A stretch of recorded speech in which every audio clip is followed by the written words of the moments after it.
like sitting there. It's like everybody.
Yeah, I might as well sit up here.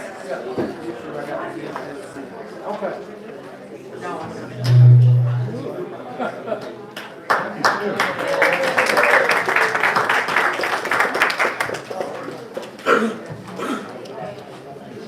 Good morning.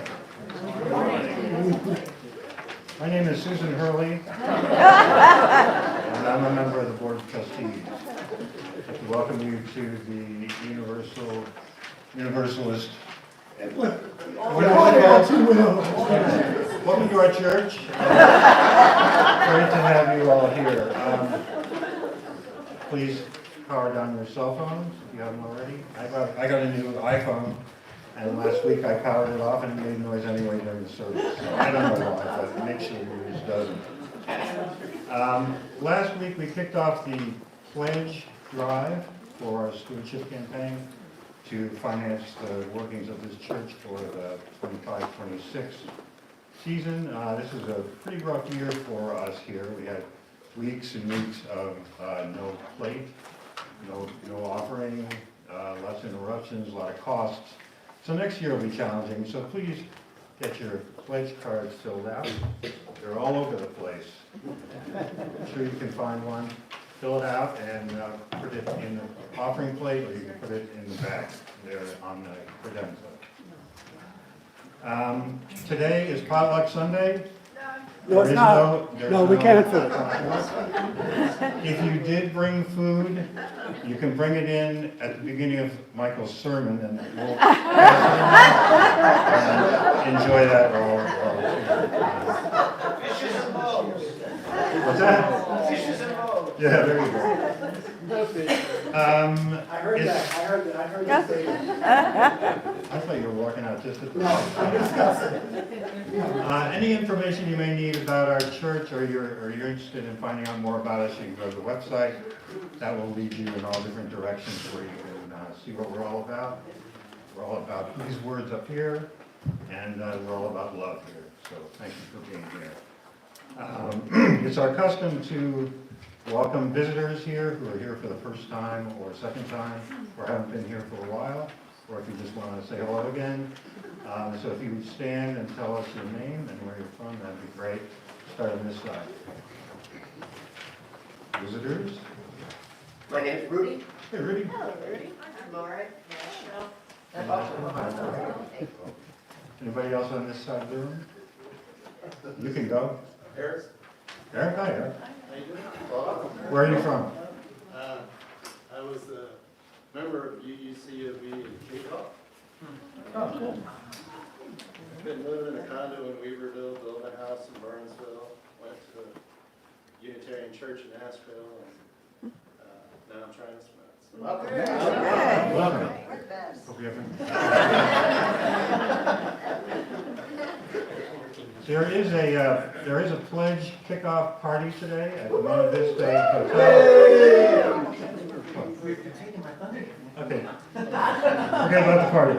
But it's going to be really fun, and it's going to be good food there and great music, so please come and join us for that.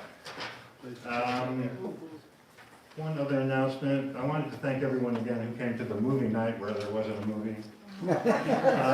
But one thing that didn't make it into the current is that the Social Action Committee will be hosting events throughout the year around climate justice. This was the number one concern of the congregation according to the survey last year. So this is a big issue for us, and we're trying to explore it in all kinds of different ways and different media. We'll have a book study. We're going to have another movie night, I think, and a couple of other things. So stay tuned to the current for regular updates on what the Social Action Committee is doing. What else am I supposed to say? Yes, I got that. I'm looking for it. We also acknowledge, with respect, that the land we're on today is the ancestral home of the Cherokee and of other indigenous people. The Cherokees, through stewardship, understanding, and conservation, survive and thrive in this land, and we acknowledge their enduring connection to their homeland. Did I miss anything? Okay, great. Evan, I was going to say a few more words about the stewardship campaign. I'll get out of your way. Thanks, Peter. You did steal my thunder a little bit. An important raffle update. We decided on the stewardship committee that anybody who made their pledge prior to today would get 5 tickets. We decided to extend that by 1 additional day. So if you give your Canvas pledge today or at the party this evening, you will get 5 raffle tickets. So we are giving away a $100 gift card to Pure and Proper in Black Mountain. It's a phenomenal restaurant. As we enter week 2 of our Canvas Tribe, we are excited for tonight's kickoff celebration at the Monte Vista Hotel in Black Mountain from 4 to 6. There will be live music and heavy hors d'oeuvres, great company. Please come and celebrate our church.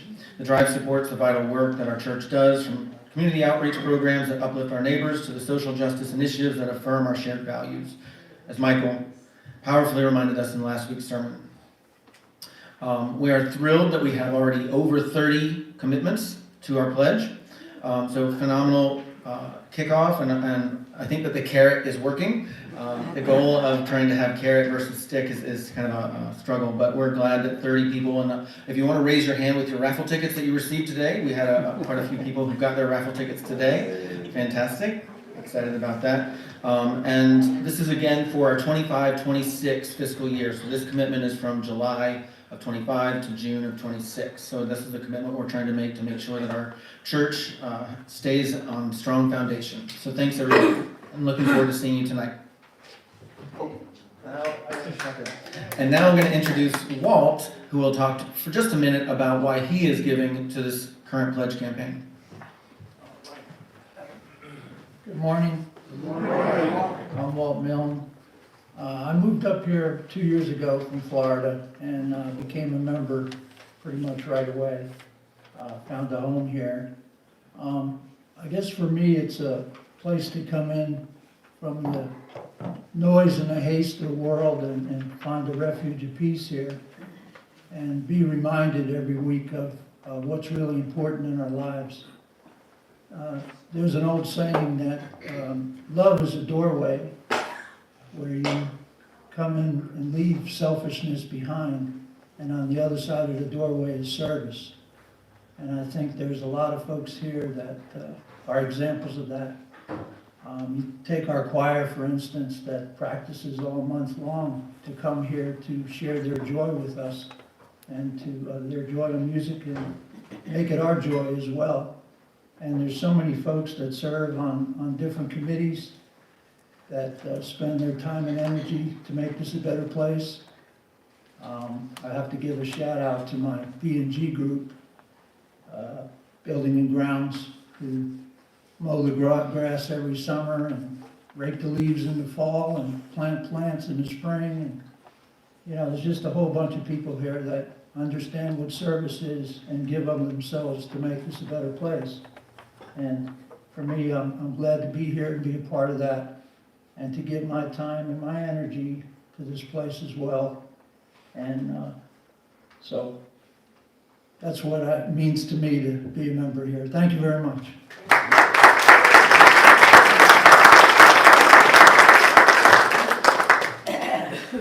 Walt spent a lot of time and energy here in the wake of the hurricane. He was here, I swear, every day, taking care of things and trying to talk to contractors and get everything arranged. So thanks, Walt.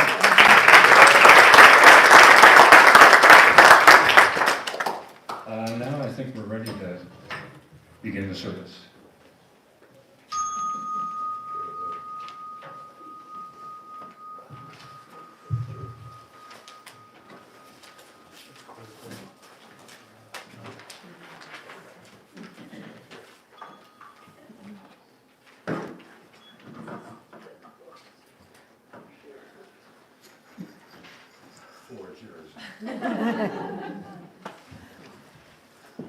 Good morning, everybody. Good morning.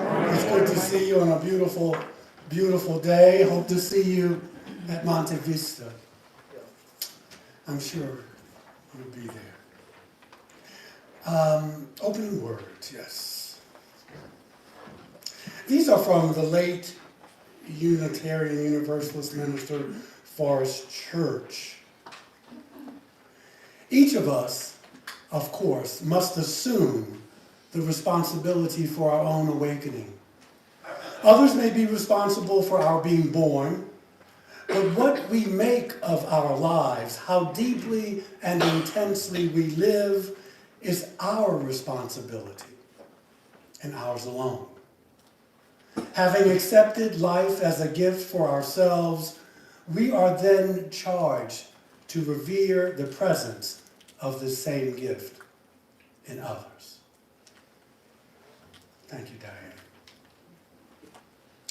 Now will you please rise as your willing neighbor and join in singing our opening hymn this morning, Guide My Feet, hymn number 348.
For I don't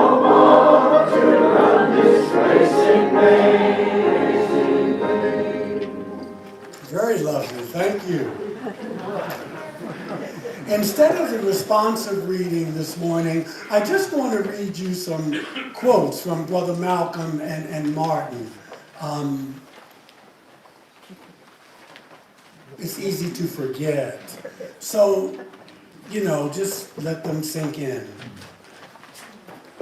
I knew that I could never again raise my voice against the violence of the oppressed in the ghettos without having first spoken clearly to the greatest purveyor of violence in the world today, my own government.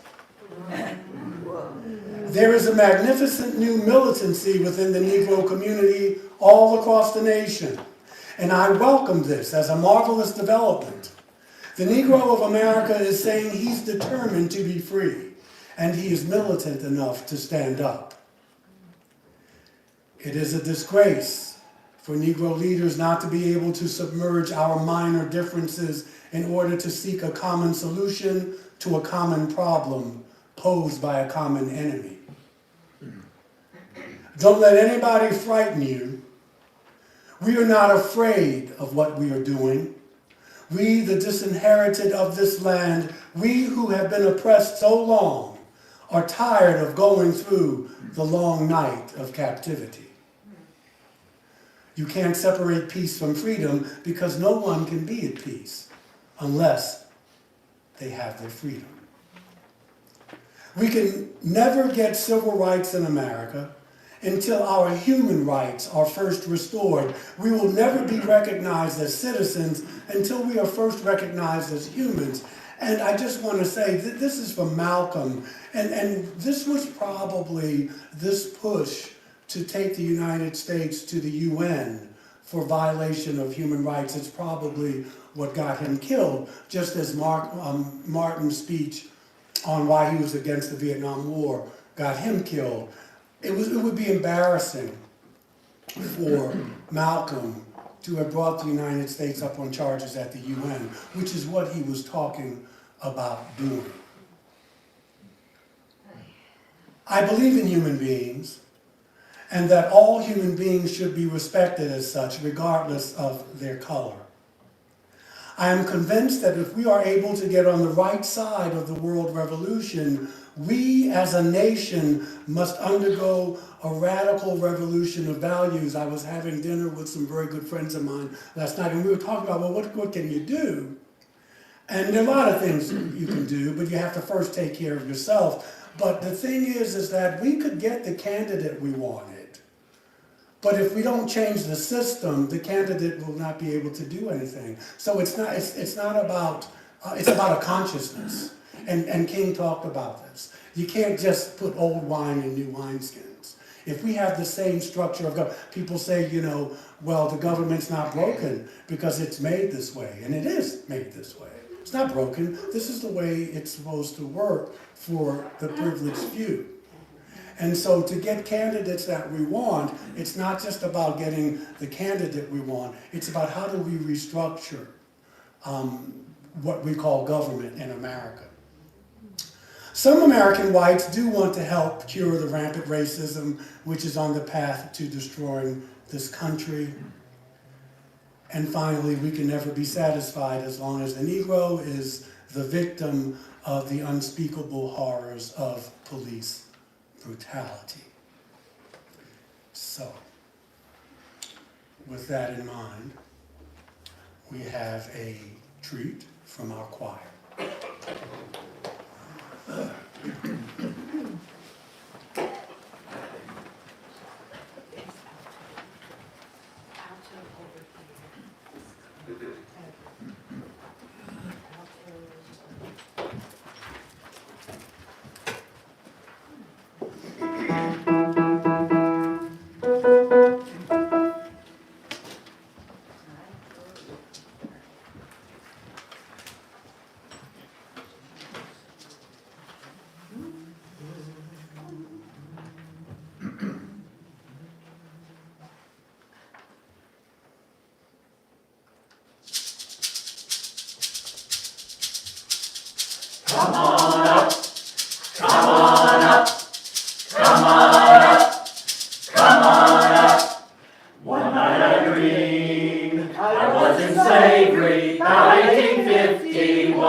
young man.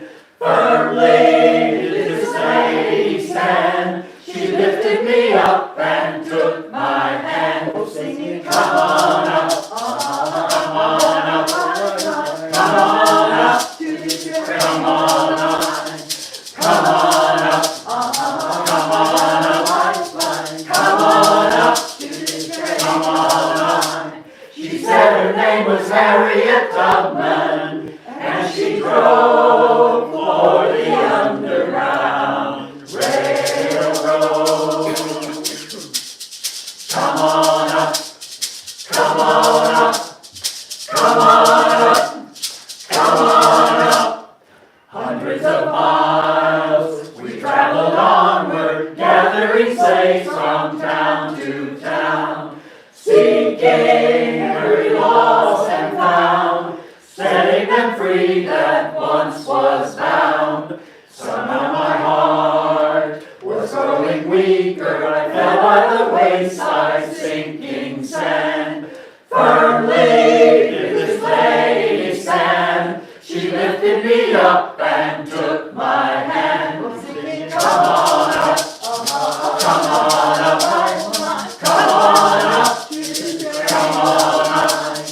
come on up, come on up, come on up. She said her name was Harriet Tubman, and she drove for the Underground Railroad. Come on up, come on up, come on up, come on up.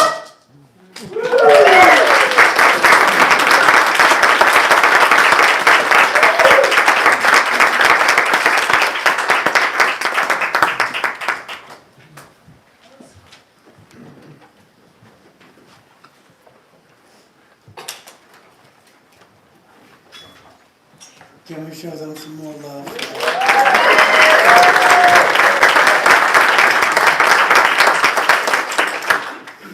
Okay, so this is the time in the service when we invite you to come up and to share a joy, a concern, a sorrow. Did I forget to do? Yeah, I think everything is here.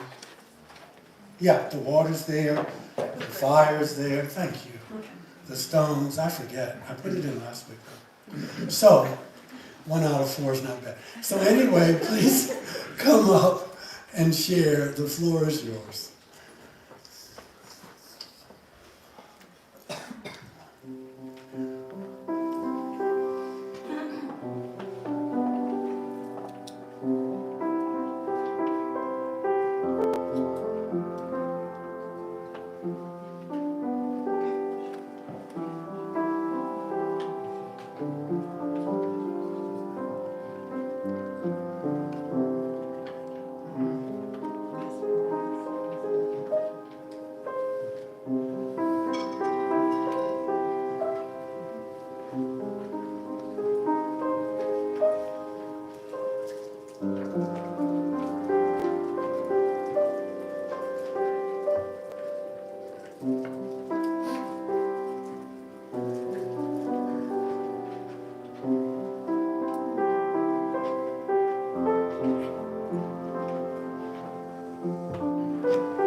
Does anyone need me to bring them stones?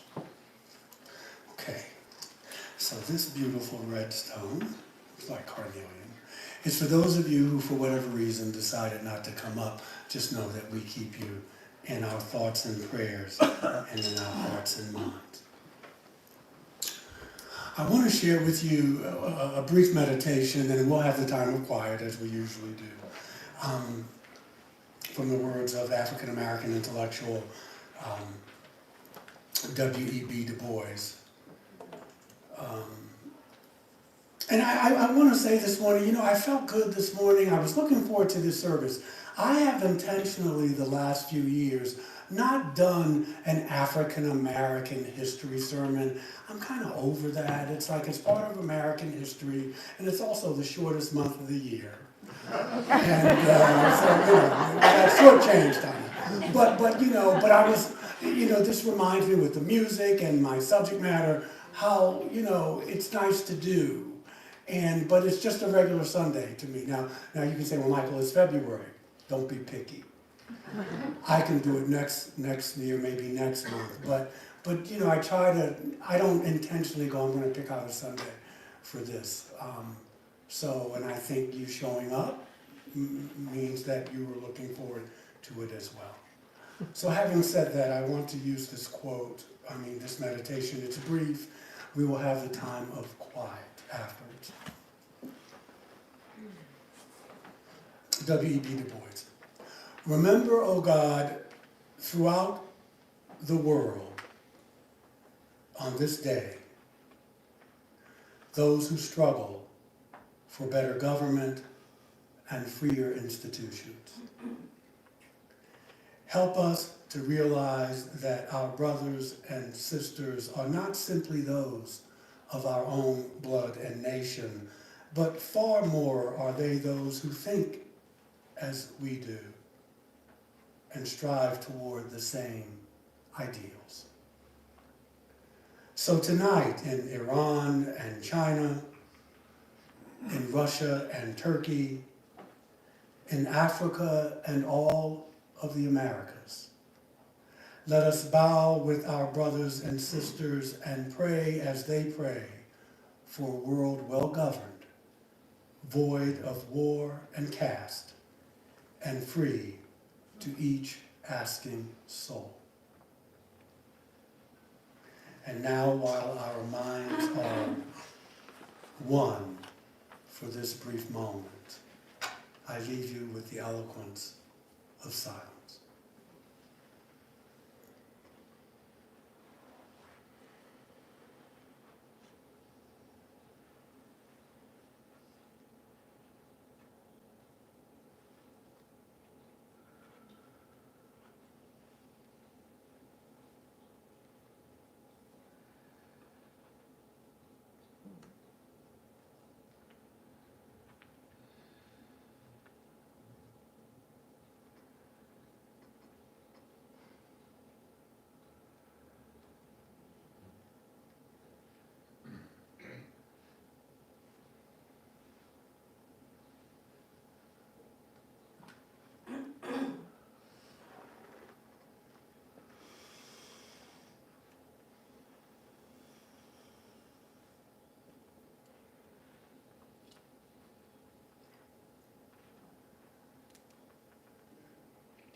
So it is.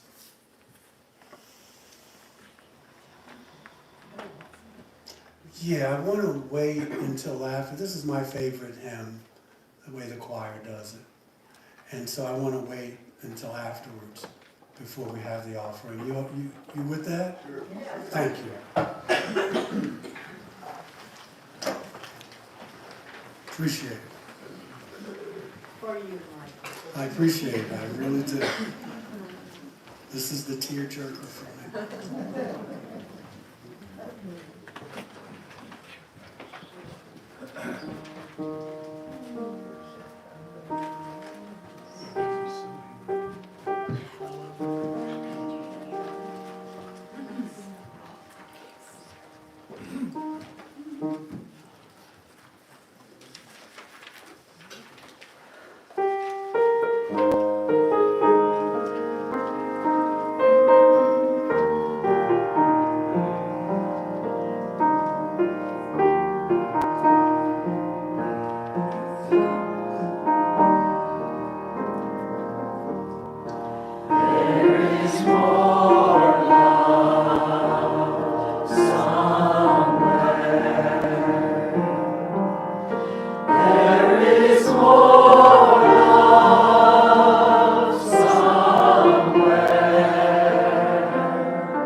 We'll have this morning's offering.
Oh, no, don't stop. They haven't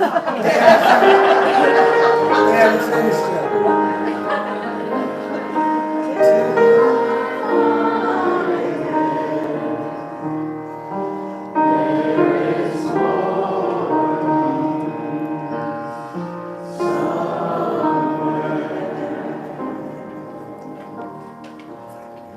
Beautiful.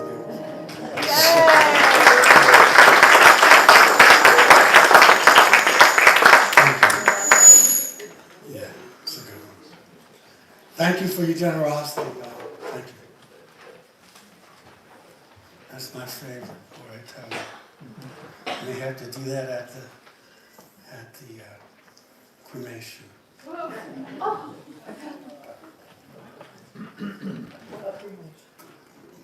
Mine.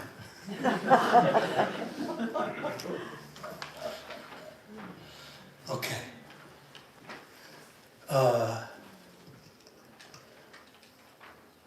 Who's good at math? Oh, Malcolm, hold on. I know Martin would have been 96. Okay, Malcolm was born in 25, so how old would he have been? 100 this year. Okay, and Martin would have been 96. Okay, thank you. You know, I recall very vividly when I was living, before we did the Jefferson thing and moved up to the east side or wherever we were. Before then we were in the projects, and then I remember really vividly when Martin was shot, and I was 11 years old, and our neighborhood looked like a war zone. And stores had been looted and burned, and people had been shot, and National Guardsmen were all over the neighborhood with bayonets fixed on their rifles, you know, walking and riding around in military jeeps. And the grief was really palatable, but so was the anger. So was the anger.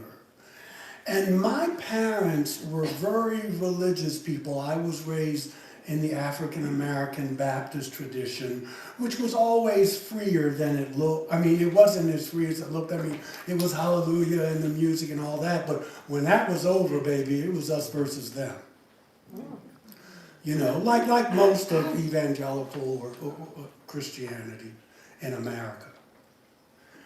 And my parents were, well, not alone, but they were quick to embrace the forgiveness that Martin spoke about so eloquently. But it's almost like therapy, you know, you can't get to the forgiveness until you've gone through that shadow part. And so, but my parents, you know, I'm talking about 250 years of therapy, they didn't know that. And so, you know, they used religion like so many of people of that generation did.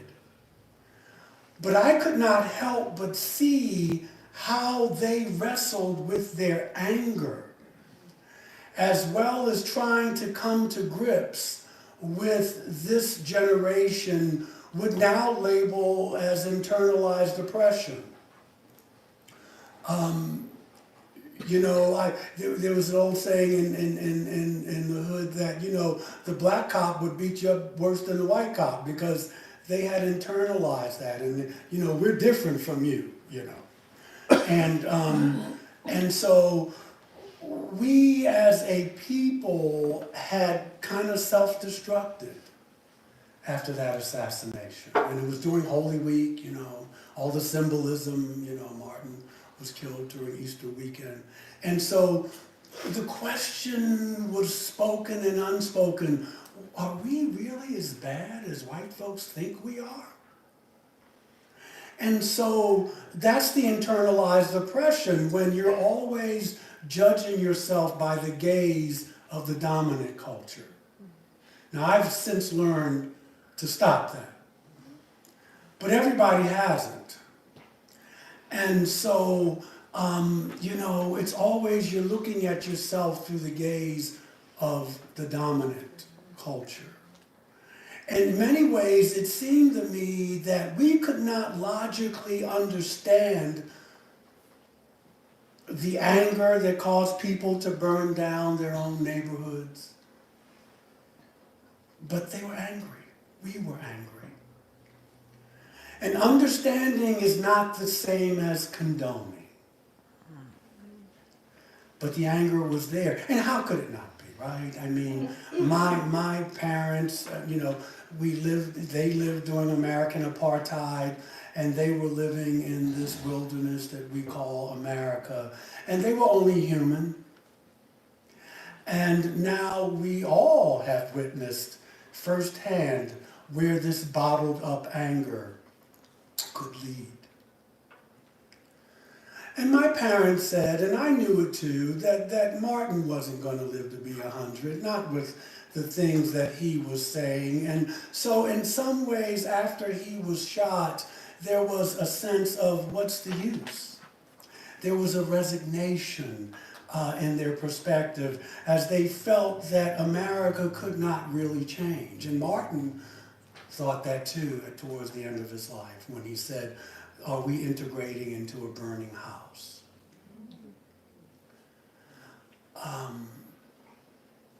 There were those who said Martin was out of line, going from civil rights to foreign policy, which did him in. Hindsight's always 20/20. When Martin was talking about, let's live together, let's live next to each other, people, they couldn't handle that. But when he talked about going against the Vietnam War, he was dead in a year. Man, if you remember, he preached his first sermon, Why I'm Against the Vietnam War. Go back and read it. It's really relevant for today. April 3rd, 1967, April 4th, 1968, he was gone. I mean, this is it's a dirty game. It's Mickey Mouse. We play hardball when we're talking about foreign policy because there's so much money involved. There's so much power involved. You have to really be careful when you cross a certain threshold. But that's what his life was about. American apartheid had been going on for so long, and what King was doing was admirable, but would it really change anything in the long run? That was the question. On the other hand, my parents had no use for Malcolm. Malcolm scared them because they weren't in touch with their own anger. And Christianity had a lot to do with that too.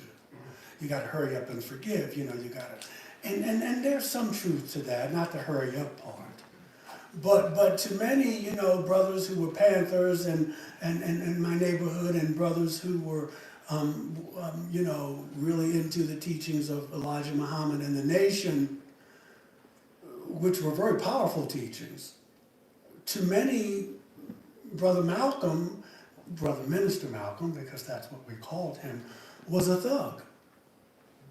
He was a rabble-rouser. He was a hooligan, an angry, dangerous Negro. And that's what we were being called then, if not worse. And to top it off, he wasn't even a Christian. Imagine. And so the Black Panther Party and Brother Malcolm were not topics of conversation growing up in my household. So I had to learn about them when I was running the streets. And I did. It was a new sense of manhood. But yet the age-old adage reminds us that hindsight is always 20/20. And as far as we know, Martin and Malcolm met face-to-face on only one occasion. They met in Washington, D.C. on March 26, 1964, and both were attending the U.S. Senate's debate of the Civil Rights Bill. It was initiated by Malcolm following Martin's press conference. The meeting was brief. They were photographed shaking hands and greeting each other. Martin was short and stocky, and Brother Malcolm was tall and thin, and they exchanged pleasantries. Well, Malcolm, good to see you. And Martin said, good to see you. And they walked together a few paces down the corridor. They whispered to each other as the media and other followers looked on. And as they departed, Malcolm said teasingly to Martin, now you're going to be investigated. My systematic theology professor wrote a wonderful book called Malcolm and Martin in America. It's a classic if you're ever interested in getting the story, but I'm going to try and give it to you in the time allotted. The meeting was brief. And although the media portrayed them as adversaries, Malcolm and Martin were actually quite fond of each other. And you have to understand that Martin lived in Georgia. And, You couldn't say, if Malcolm had come to Georgia talking like he was talking in the North, Malcolm would have died much sooner, because these rednecks were not going to have it. And so it's easy to forget that demographics play a large part. Malcolm would not have lived long talking what he was talking here. And so Martin used a different tactic. But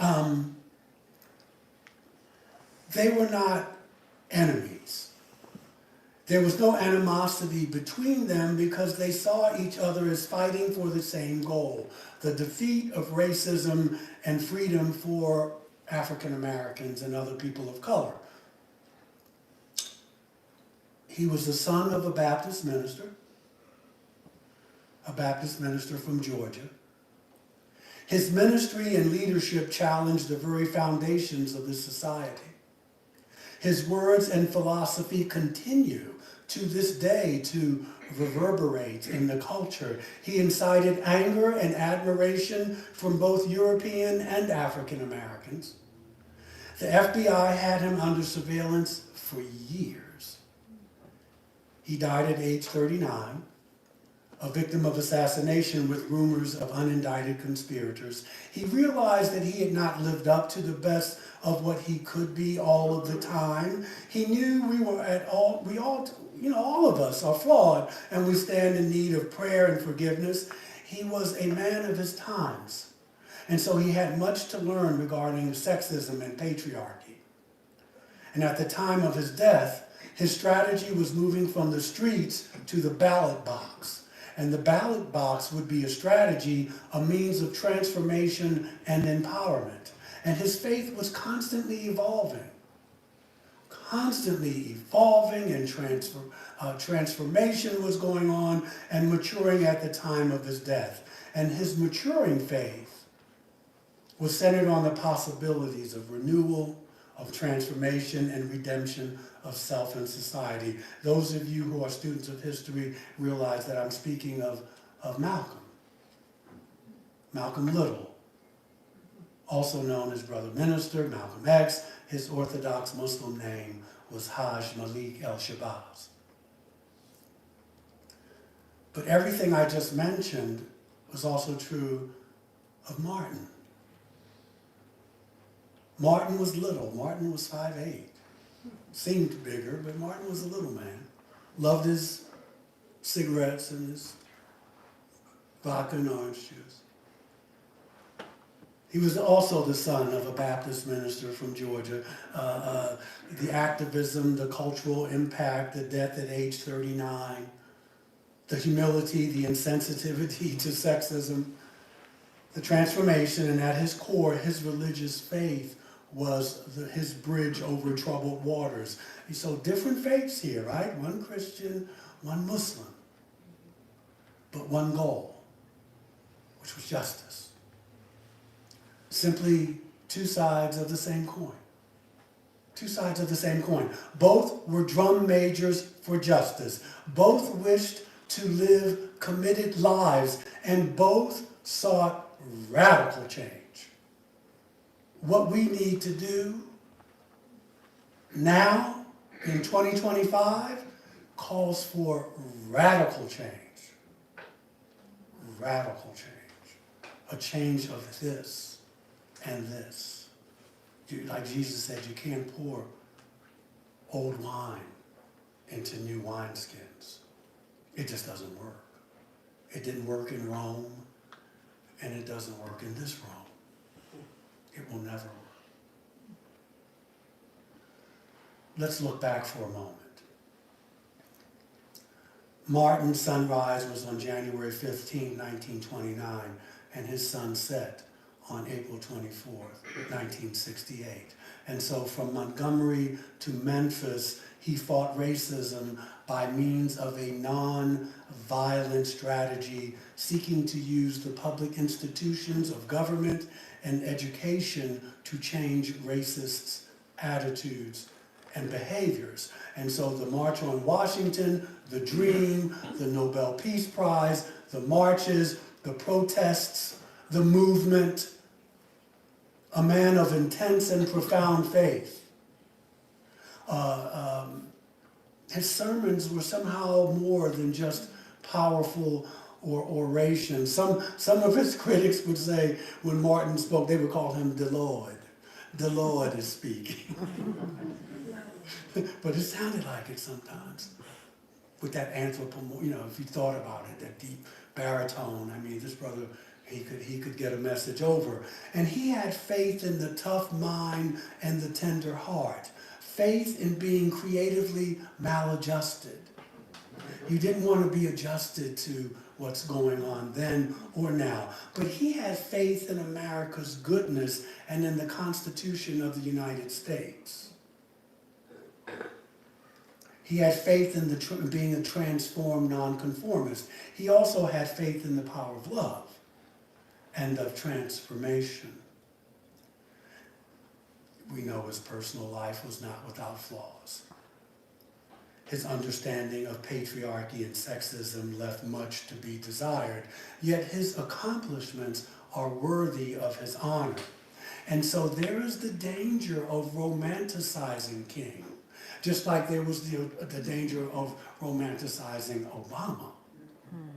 Have to be careful about that.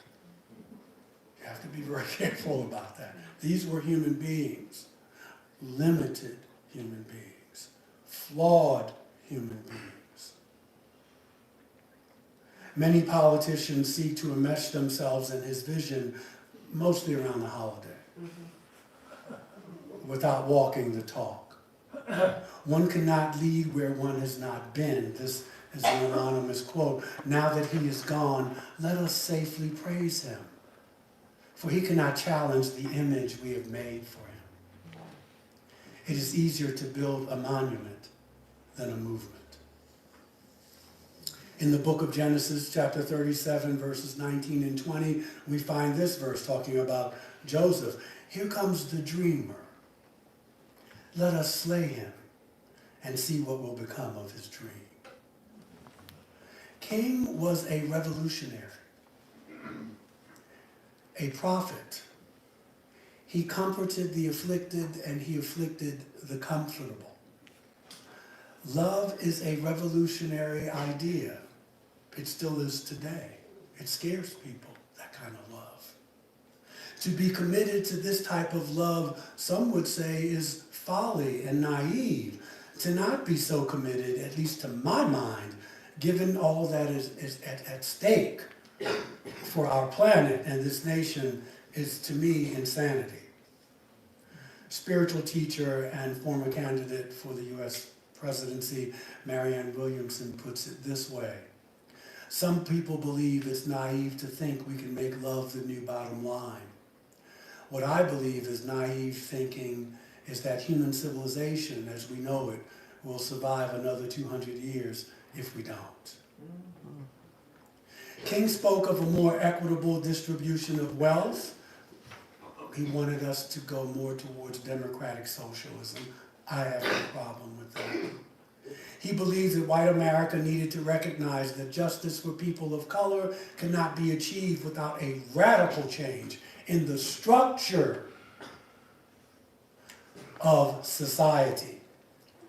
And so he spoke out against the holy trinity of racism, militarism, and materialism. But ironically, it was Vietnam that killed him. So what is our task? I told you I spoke with some friends last night about what we can do. But the first thing we need to do is to take care of ourselves. A lot of you are fatigued. You know, this has been if I can use the term, a blitzkrieg. You know, since he got in, and things are coming fast and furious. So you got to catch your breath. That's all by design. That's how things work. But you know, you take care of yourself first, and then you can figure out what you want to do. But there's some things we can do. You remember what he gave his life for. To continue to work towards a more just and equitable society, whatever that means for you. To remember his words that peace is not the goal. That's not the goal. Peace is the tool that we use to achieve our goals. That's what he was talking about. Very different way of thinking. To remember that he told us that only when it is dark enough can we see the stars. He told us to remember that a man can't ride your back unless it's bent. So we're not victims here. And to remember that when fear knocks at the door and that when faith answers, no one is there. He taught us in the words of Picasso that the meaning of our lives is to find our gift, and the purpose of our lives is to then give that gift away. And now, Brother Malcolm. Malcolm's sunrise was May 19, 1925. His birth name was Malcolm Little, and he was born in Omaha, Nebraska. His sunset was February 21, 1965. He was 39 years old when he was murdered, the same age as Martin. And I remember being in my neighborhood growing up in Baltimore, and one of the scenes that would come to my mind when the brothers and the sisters of the nation would be in our neighborhood. And we would call them the Nation, or they're called NOI, you may call them the Nation of Islam. Their admiration for the Honorable Elijah Muhammad was strange to me because it seemed like idolatry. But they were always dressed. I mean, they were smartly dressed with the dark suits and the haircuts, and they had their hair parted on the side, and they had black suits with bow ties, and they were just erect and dignified. And they were something to behold. And these brothers were rough if you crossed them. That I remember. I did not cross them. But I've seen brothers who had the misfortune.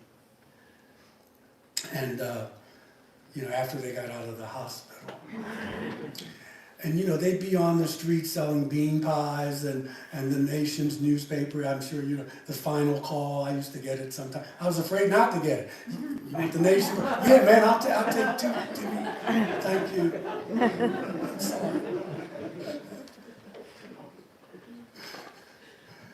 The women, they dress kind of matronly. The long, modest dresses and the headwear. And the men were very respectful of the women and the elders of the community. Yet there was a sense of something underneath. Yeah, I want all the newspapers you got, brother. I'll take them. But it reminded me of when I moved to the south from New York, and when I came to North Carolina and I saw the rolling hills and the mountains and stuff, and everybody was yes ma'am and yes sir, and it sounded good, but I know the history. I know that was probably you probably limped somebody on that tree. So it was just underneath all the yes ma'ams and no ma'ams. I know what happened down here. And that's how I felt in the ghetto when these brothers, I know what you've done to brothers too, so I'm all for it. It was that sense of danger. But there was an internalized anger that could be self-destructive. And you know what? A lot of it was probably my fear trying to face my own anger. I grew up intimidated by anger. I got over that too after 7 years of Gestalt therapy. I don't like anger, but I'm not afraid of it, and I'm not manipulated by it. I was, okay, because if you only embrace the light, you got to embrace the kind of dark too. But I'm sure that had something to do with it. Make no mistake though, these brothers were disciplined. And many of the brothers in the Nation had served time. And many claimed the Nation and the teachings of Elijah Muhammad kept them from going back to jail. And they had a different knowledge of history that I was not privy to in school. And they wore their pride for being black. Having African blood, boy, they wore that like a badge of courage. I was intrigued by that because I was being told that it was something wrong with my hair and with my lips and with my, and they were like, no, brother, no. It was intimidating at times. I liked it, but I was scared of it. Sort of like how people do with God sometimes. Weird. It was also interesting to note that most of the hardened thugs or hooligans would cower and grovel at the feet of these brothers when they walked by. I mean, they were trained in martial arts. I'm sure some of them were carrying, and they were forced to be reckoned with. And even the police didn't quite know how to handle these brothers. You know what I mean? Because they knew the law, and they weren't shucking and jiving and scraping and bowing. They would say, well, you want what, why? Why is that? I remember a cop stopped me out here a few years ago when I was leaving here, and this woman said to me, the cop, what are you doing in this neighborhood? And I said, what is this, South Africa? I mean, it felt good. It felt good, baby. And then she called somebody else, but you know, and she said, get out of the car. And I said, for what? Why? Now, I did see that it was a 9mm there. Now, that's not, I'm not stupid. But yeah, just why? Why am I'm supposed to laugh when you're not funny? And no, this is 21st century. That's the story I'll tell you about. But they didn't know how to deal with these proud, articulate, confident specimens of African-American manhood. They were extremely vocal in being separate from European American, and they said, you don't need them to survive, brother. You don't need them to survive. And they were telling other black people that we didn't need white people to survive. And so they were considered very, very, very dangerous people. But what also was very curious to me was that the nation could come into any housing project where there were drugs, and that drug flow ceased. Do you hear me? These brothers would come into a project or whatever, and I would see them. And you wouldn't see drug dealers for days. And I'm like, well, why can't the police do that? It was weird. I just figured they didn't want to do it. Well, they didn't have a strategy. So Malcolm X, the so-called demagogue and Black Power advocate, he differed from King in many ways. But in the last year of his life, he came to see King as a warrior in the same struggle. Malcolm was not interested in dreams. He talked about the nightmare, at least in the beginning of his ministry. He said King would give white liberals hope, but I'm not going to give you any hope. And so he said to white liberals, you can either have him, but if you don't treat him right, then you're going to wind up with me. But yet in the last year of his life, Malcolm's, he said, we are not fighting for integration, we're fighting for separation. We are fighting for recognition as human beings. And if you can't give us that, then we can't interact. King was well educated and middle class. He believed that white people would change, and he was steeped in the black church tradition. Malcolm was self-taught. He was extremely intelligent and savvy. He was very eloquent. You've heard his speeches. He was a good-looking man, and he was a profound leader. He was raised in foster care in Michigan. His dad was killed by the Klan, and his mom was in a mental institution. And even his white foster parents did not hide their racism from him. But he grew up in the streets.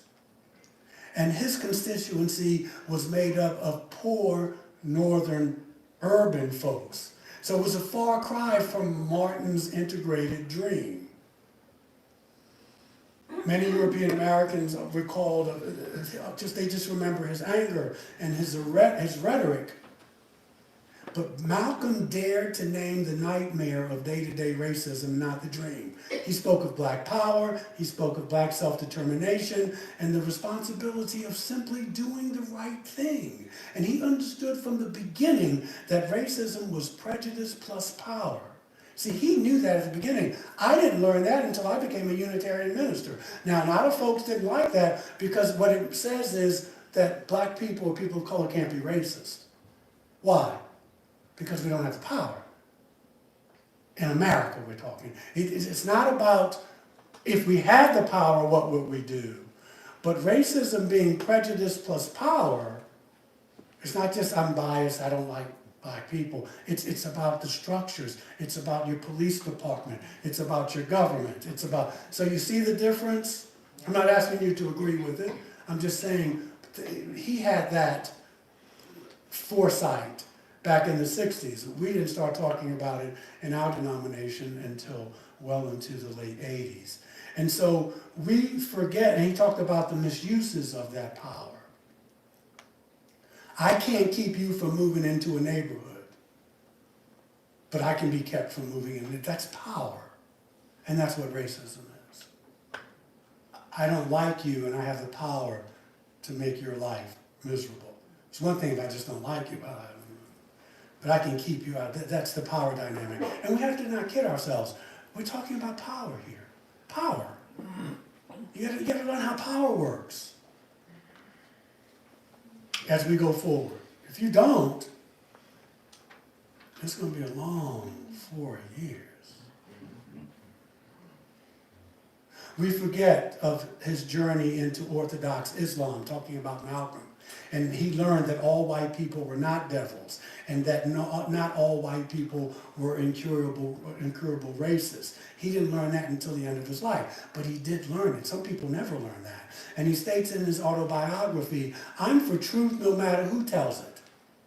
I'm for justice no matter who is for or against it, because I'm a human being first and foremost. He didn't say I'm a black man first and foremost. He didn't say I'm with the nation first and foremost. Maybe he would have said that earlier, but he said I'm a human being first and foremost. And as such, I am for whoever and whatever benefits humanity as a whole. That is a shift.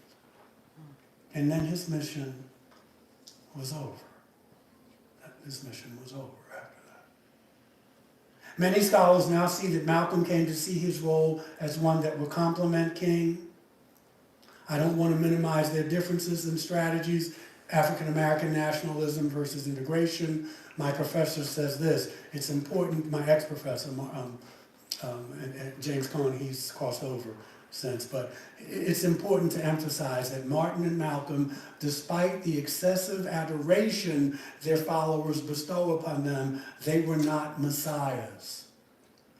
They were ordinary human beings who gave their lives for freedom for their people. They show us what ordinary people can accomplish through intelligence and sincere commitment to the cause of freedom and justice. We cannot look for messiahs. Those days are gone. I'm glad, to be honest with you. Human beings have to do it for themselves. Malcolm and Martin both realized that it's up to each and every one of us to create the things that we say that we wish existed. And so for Martin and Malcolm, and for America and the world, for all of those out there, you, who have given and dedicated your lives in the struggle for justice. Today, different time, we'll have to use different tactics. But today, let us renew our commitment to direct our energies towards one goal, and that goal is the beloved community for all of humankind. So long live the King, and long live Brother Malcolm.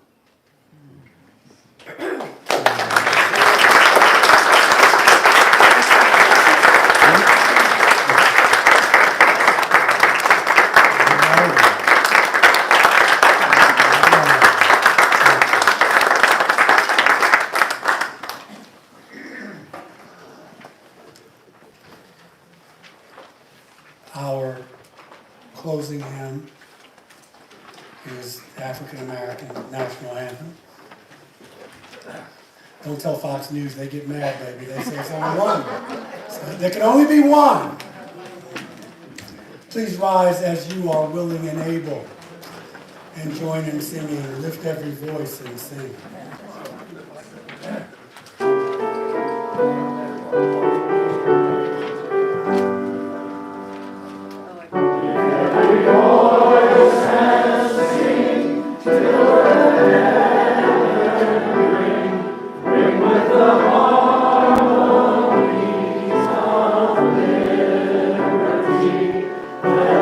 Joy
right, so we got to give the choir some love.